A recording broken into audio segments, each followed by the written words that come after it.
Unresolved problem segment tonight, motorcycle gang violence in Texas. We don't hear much about these guys with terrorism all over the place, but they do remain a problem in America.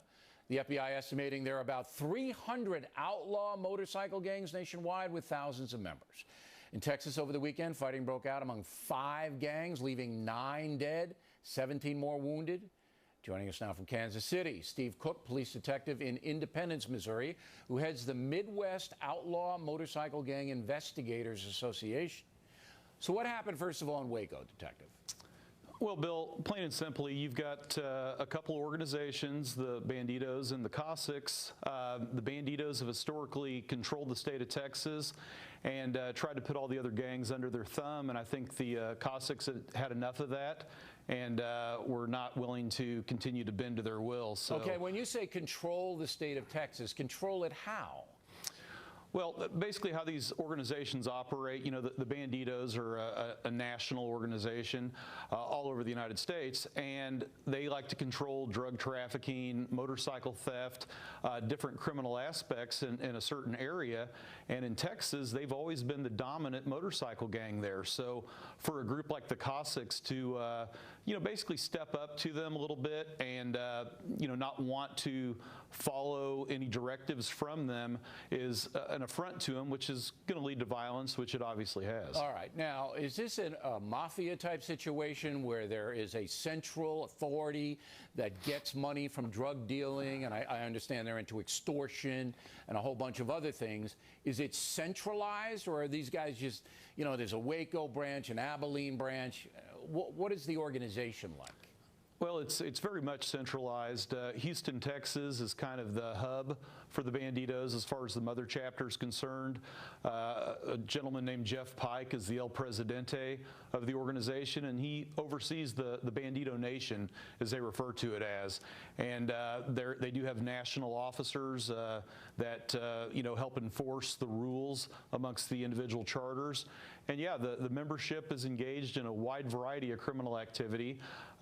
Drug dealing, extortion, motorcycle theft, assaults, and obviously murder.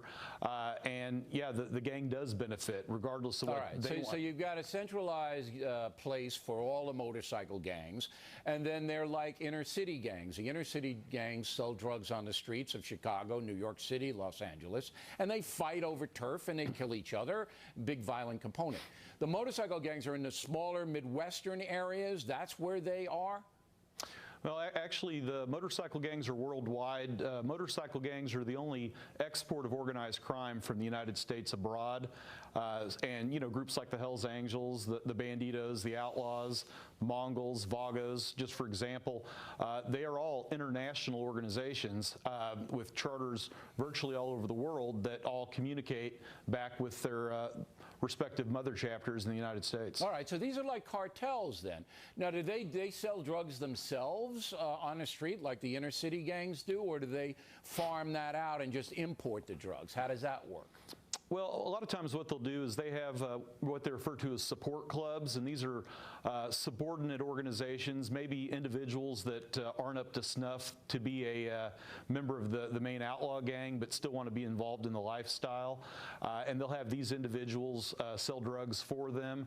You will have individual members also participate in those activities, and they'll utilize their old ladies to do it as well. Their old ladies being their girlfriends or wives, I guess. So these guys, this is a serious problem. We don't hear much about it. We hear about the inner city drug gangs. We don't hear much about the motorcycle gangs all over the place. I think the Waco incident took a lot of people by surprise, Detective. Yeah, and I would agree with that. And it is a major situation all across the country, if not the world. But the problem is a lot of times with especially law enforcement agencies, they get so focused on the street gangs and other things that these guys kind of get put on the back burner. And then something like this happens and everybody remembers again why they are a problem. Yeah, this isn't good for business, as the mafia chieftains would say, because now the spotlight is on these gangs and they are selling methamphetamine and cocaine and hard drugs as well as marijuana. All right, Detective, we appreciate your time tonight. Thank you. Plenty more